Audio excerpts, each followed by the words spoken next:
you've all been waiting for. So I'm just going to very briefly introduce Karen. So we have everyone's bios on the table there, so I don't spend a lot of time going through everyone's history. So we're really thrilled to have Karen here. She's a super busy person. She's the Associate Dean of Graduate Research and Graduate Studies at the Faculty of Social Work at UVic. And she's a social gerontologist. And what we found really interesting was she has done work around family and intergenerational relationships, and also ethnicity and immigration, and a whole host of other things which you'll see in the bio there. So Karen, she's a Sansei from Toronto. We won't hold that against you. And she's been involved in lots of Japanese-Canadian organizations like Tonari Gumi, Momiji Health Sciences in Health Center in Toronto, NAJC, JC Cultural Center. So we find that she's got the perfect background to be addressing us today. So Karen. Well, thank you everyone for coming out today. I would like to acknowledge, and I thank Sherri for doing the territorial acknowledgement today, but I would like, before I begin, to acknowledge and thank the Coast Salish Nations of Musqueam, Tsleil-Waututh, Squamish, and Pequot, on whose traditional territories we are meeting today.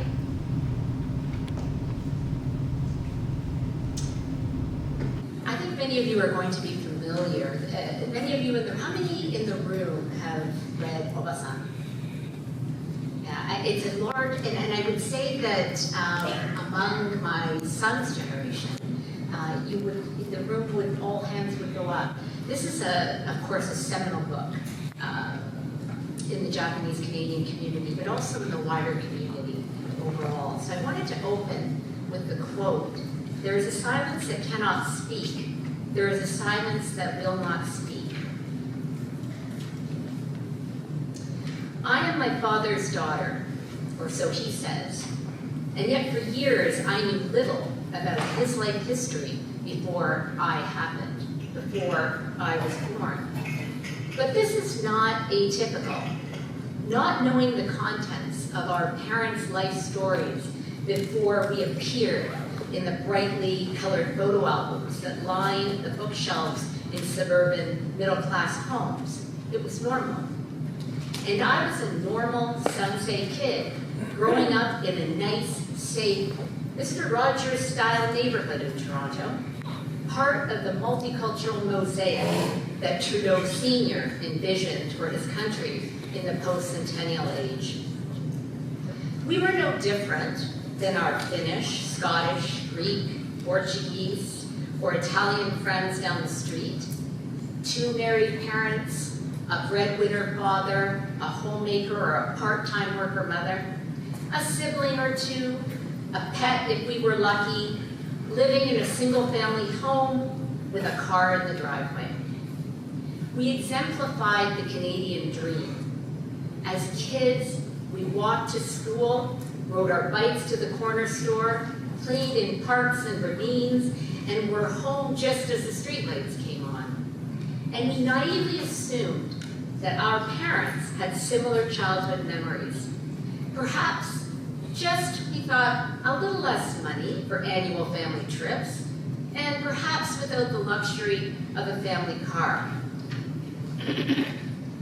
We assumed that because everyone seemed pretty content. Oh sure, there was the occasional family huddle at Oma-chan's place when the adults talked in hushed tones in broken Japanese. Kawaisou ne, hazukashi ne, dousuru, could be heard coming from the kitchen, followed by the swoosh sounds of the rotary dial phone. But in the aftermath of the huddle, things pretty much always went back to normal. So we didn't worry. We also didn't bother to try to decipher what the adults were saying. I guess we just figured that if they needed to tell us anything, something, they would just cut the code talk and tell us in English. That, of course, rarely ever happened. As I grew older and started to meet and socialize with other Sansei on Saturday mornings at obligatory Japanese language school classes, at monthly church services on Sundays, or at odori practices at the Japanese Canadian Cultural Center, I realized how generationally typical I was. What that meant was the Sansei friends, my Sansei friends and I, we lived in different parts of the city, which meant that we didn't go to school together, and that the majority of our friends were Hakujin. We loved our obachans fiercely, even though we couldn't communicate with them. We never spoke Japanese at home. We were in the top 25% in school. My dad would say, well, that should have been, I should change that to about 10. But we had strange cravings for salty plums and yellow pickles in or alongside our bowls of rice, which were always cooked in a Panasonic rice cooker, of course. There was also a Japanese doll in a case and a fan or fans on a stand somewhere in the house. And these had been gifts from distant relatives in Japan, we were told. But unlike my neighborhood friends' homes, very few things from the past were present. I often wondered about that. Much to my Nisei parents' surprise, my time with my Sansei friends, that familiarity, it bred a kind of closeness, not a contempt.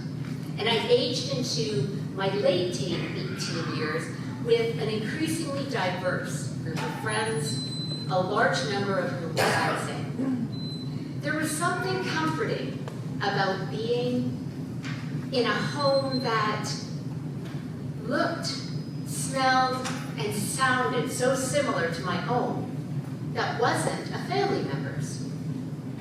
The Japanese Canadian Cultural Center in Toronto was built in 1964 by Nisei architect Raymond Moriyama, just as the pre-war community was coming back together.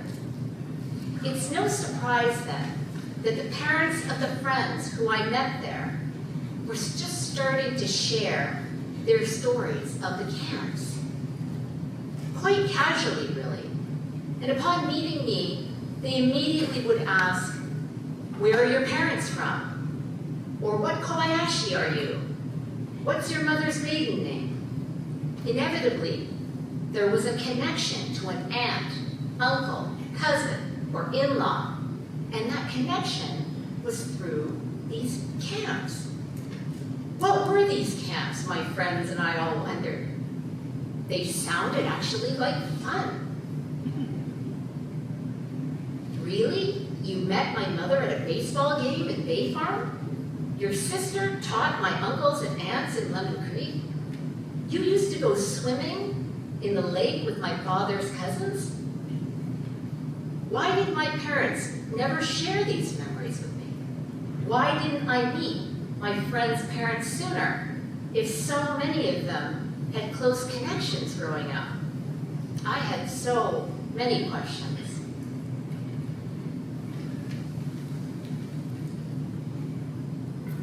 Satsuki Ina, in her moving address at the 2019 Densho event, said that psychotherapists will often ask early in the therapy process with older adults, "What is your earliest childhood memory?"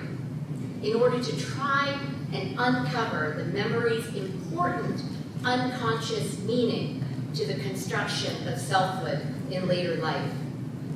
I had never asked my parents this question. I had never taken the time to ask them. Although it was too late to ask my mother, who passed away in 2005, I wanted to pose this question to my father. I still had time. I wanted to give him the opportunity, a safe space between father and daughter, a safe space to speak his silence. My father recalled a joyful childhood memory, the memory of moving to a new house that his parents had purchased in Port Alberni. It was located in a neighborhood down the hill from what would become his first school. A school where he would only be allowed to learn for 4 months as a grade 1 student before being forced to leave with his family. Much to my surprise, it took no prompting at all for my father to place this memory into a greater historical context for me. My paternal grandparents, who I have no memory of, as my grandmother passed away in Japan at a young age, and my grandfather when I was only 2 years old, had lived in row housing before then, the property of Macmillan Bloedel, the company that employed my grandfather. The house, my dad recollected, was a brand new wooden structure, built on stilts, and it was very nice indeed, he said. He couldn't remember, though, if it was painted, nor if it had a bathroom. But even after they moved, he said, they would continue to go as a family to the furoba, the communal bathhouse, in another neighborhood. These trips were as much social outings as they were a ritual of hygiene. You see, their new house was in a neighborhood where there were no other Japanese. My grandfather had purchased a house in a new development. Did this decision represent the beginning of my grandfather's attempt, or his willingness to assimilate, to acknowledge and accept his children's birthplace as part of his own identity? My father didn't know. He had never asked him. But looking back now, he said, he wished he had. When they were forced to evacuate, what my father did remember is that 2 German neighbors offered to buy some of their possessions. An act of kindness, he said, at a dark time. Why did they do this, I queried. My father responded in a rational way. They were sympathetic because Japan was allied with Germany at that time, during the Second World War. What was the unconscious or hidden meaning in my father's childhood recollection? What clues did it provide to help me to understand who he was now? And how would this help me to understand my own story, or even my first childhood memory? I didn't have enough pieces yet, so I pressed on. My father, Hajime James Kobayashi, was born in Port Alberni in 1934. He was 7 years old the day that Pearl Harbor was bombed. There were 6 children in the family, 3 boys and 3 girls. My father was the oldest son, hence the name Hajime. He had 2 older sisters. Other than his earliest childhood memory of moving into the family's new home, he had surprisingly no other memories of his time in Port Alberni. He also remembered very little about the trip to Hastings Park, his time there, or the train ride to Lemon Creek. In remembering the camp, though, he recalled both difficult and happy moments. The sadness of losing a year or more, he said, of formal schooling. And of course, having to leave their house so quickly. But he also remembered the joy of swimming in the river and fishing for rainbow trout with his father in Lemon Creek. He also remembered the number 8. It really was a lucky number, he kept telling me. There were 8 in his family, so they were able to stay together in the camp. Yokatta ne, he said.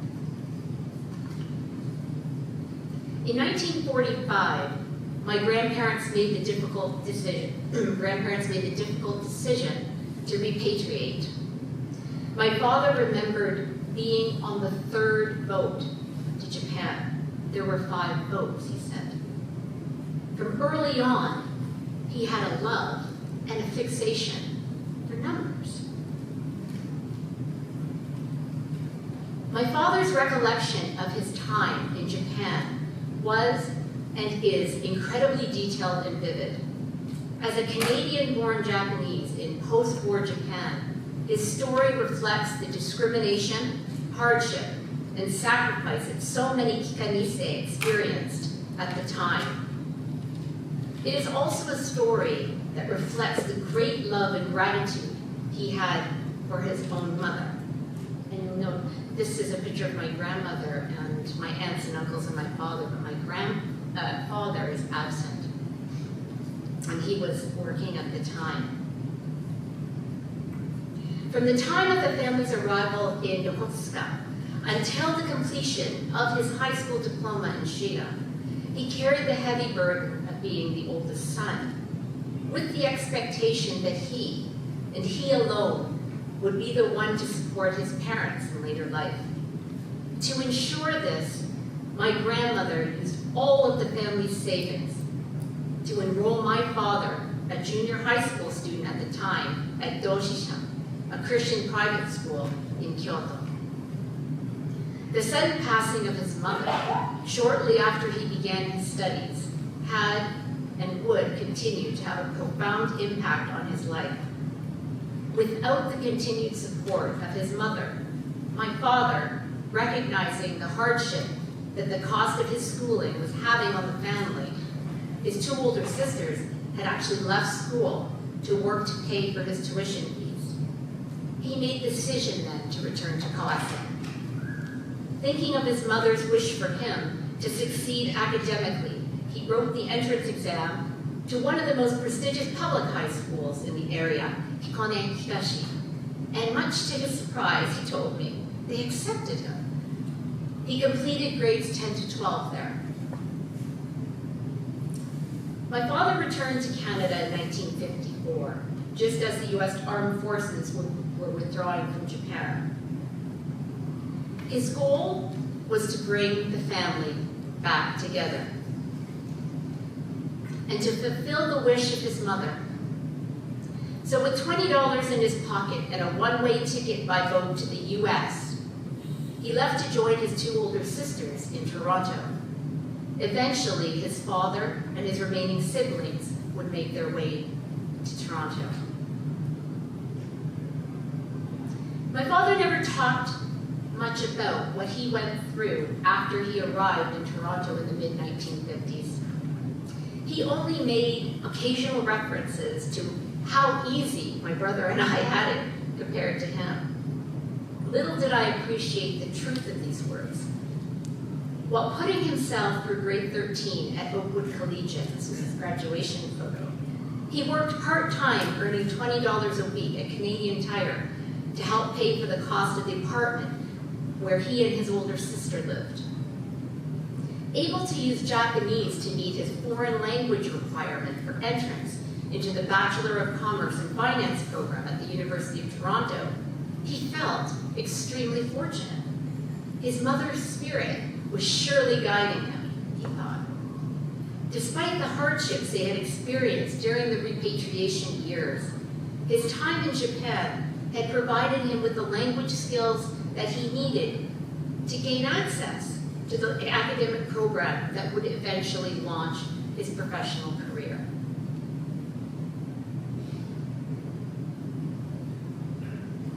My mom thought about me more than I thought about her. I feel badly that I couldn't fulfill my oyakoko. She expected me to look after her. My grandmother's passing was really the incentive for my father to work hard academically and succeed. She had placed her faith in him early in life, and he didn't want to let her down. He never forgot the meaning of what she had done. Whenever he felt like quitting, he thought about what she had surely sacrificed for him to get a good education, and he found the strength to persevere. Yamato Damashi, he would remind himself, I have to do better than them. I must do better. Although he could no longer express oyakoko to her in a physical form, through caregiving or co-residence, he would pay tribute. He could pay tribute to his mother by making a success of himself professionally. He could achieve the goal she had always wanted for him, and in turn, he could keep the family together. My father never forgot his promise. He achieved his professional designation as a chartered accountant at the age of 34, 10 years later than he had originally envisioned. But he said, "The internment really affected my life. I can see that now because I've had some distance from it. I'm older. We were never treated equally. I did the best I could under the circumstances. I achieved what I had intended. I am proud of what I achieved. If I had the proper education when I was young, though, if I was born after the war, I could have gone further. I could have been on time. But I'm happy now. I'm content. It didn't run smoothly, but shikata ga nai. You have to make the best of the hand you have been dealt. And the hand we were dealt wasn't great, but the community benefited from the Issei and Nisei way of thinking about the internment. Help each other out. Don't just help yourself. That is why," he said, "you don't see a Bill Gates or a Warren Buffett in our generation. We would rather see many people succeed at a moderate level than just one or two at a high level." And there it all was. In his story, in his words, I had found one of the greatest lessons my father had taught me, and that had, or has, continued to unconsciously guide me in my personal and professional life. Humility and perseverance in the face of great adversity, racism, sexism, ageism, and so many other isms, will help you to excel in life. In his story, there was also a recognition of trauma, an understanding, a reckoning of sorts, of the impact the oppression that he had experienced had had.